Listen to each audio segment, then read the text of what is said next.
బ్రతుకు సాగనిమ్మయా యేసయ్యా, నా బ్రతుకు సాగనిమ్మయా. నీ చల్లని నీడలు, నీ చక్కని సేవలు నా బ్రతుకు సాగనిమ్మయా యేసయ్యా, నా బ్రతుకు సాగనిమ్మయా.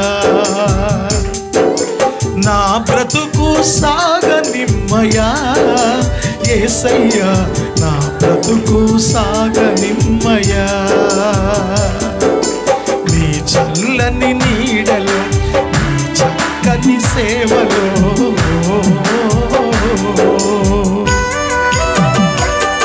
చప్పట్లు కొడతాం.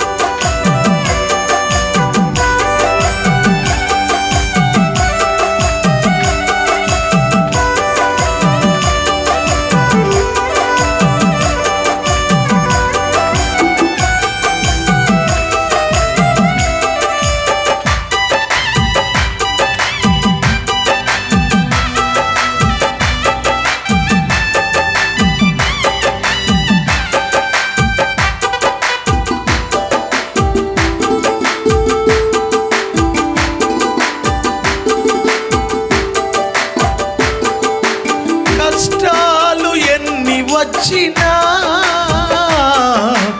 వేదనలు ఎదురైనా,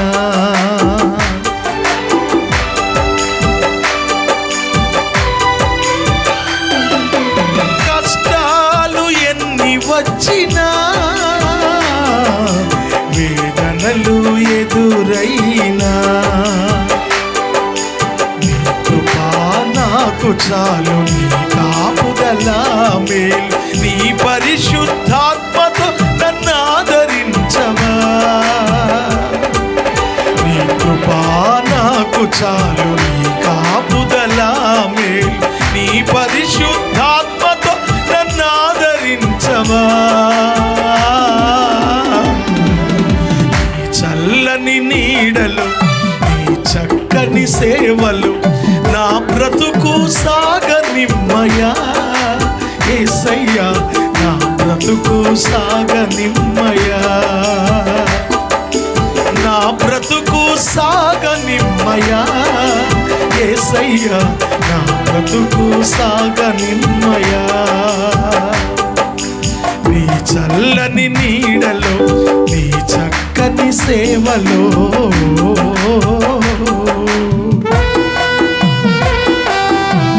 రెండోసారి పాడండి, మీరు కూడా పాడండి. రెండోసారి అందరు కలిసి ప్రభుని ఆరాధించడం పాడటం అంటే.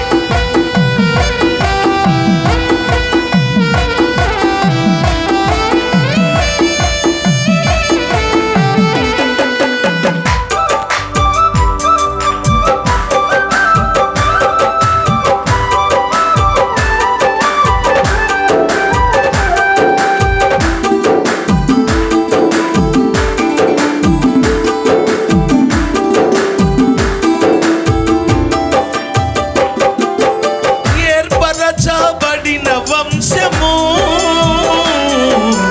రాజులైన యాజకులుగా చేసితివి.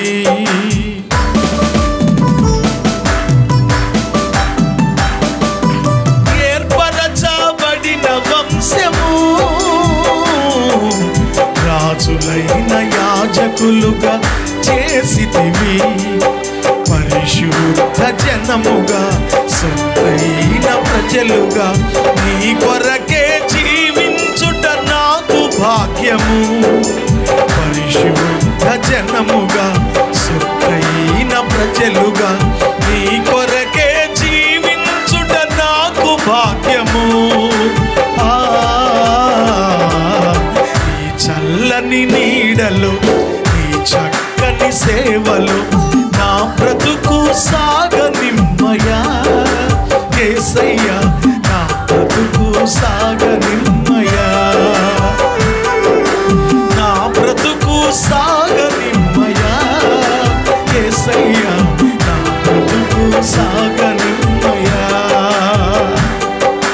నీ చల్లని నీడలు, నీ చక్కని సేవలు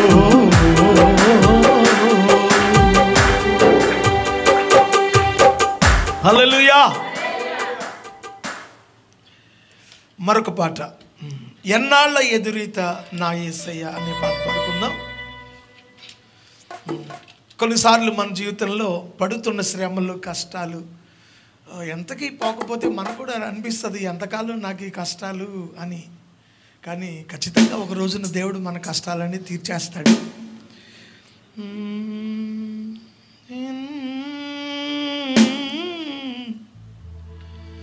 80వ పాట, పాటల పుస్తకంలో నుంచి 80.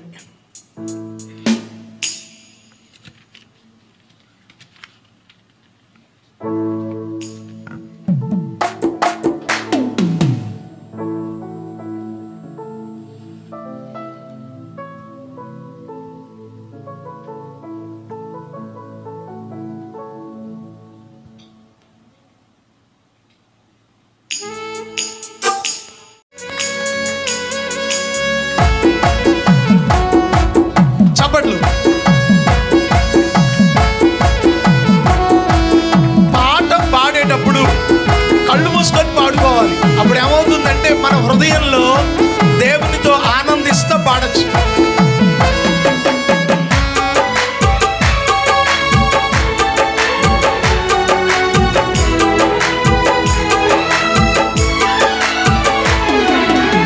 ఎన్నాళ్ళ ఎదురీత నా యేసువా, ఎన్నేళ్ళ ఎదకోత నా ప్రభువా, ఎన్నాళ్ళ ఎదురీత నా యేసువా, ఎన్నేళ్ళ ఎదకోత నా ప్రభువా, నీవు లేని నన్ను ఊహించలేను, కలనైన నే వీడిపోను, నీవు లేని నన్ను ఊహించలేను, కలనైన నిన్ను నే వీడిపోను, నా నేస్తమై నీవురా,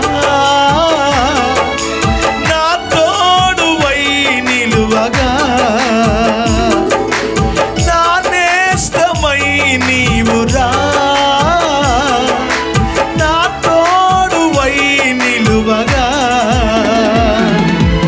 ఎన్నాళ్ళ ఎదురీత నా యేసువా, ఎన్నేళ్ళ ఎదకోత నా ప్రభువా.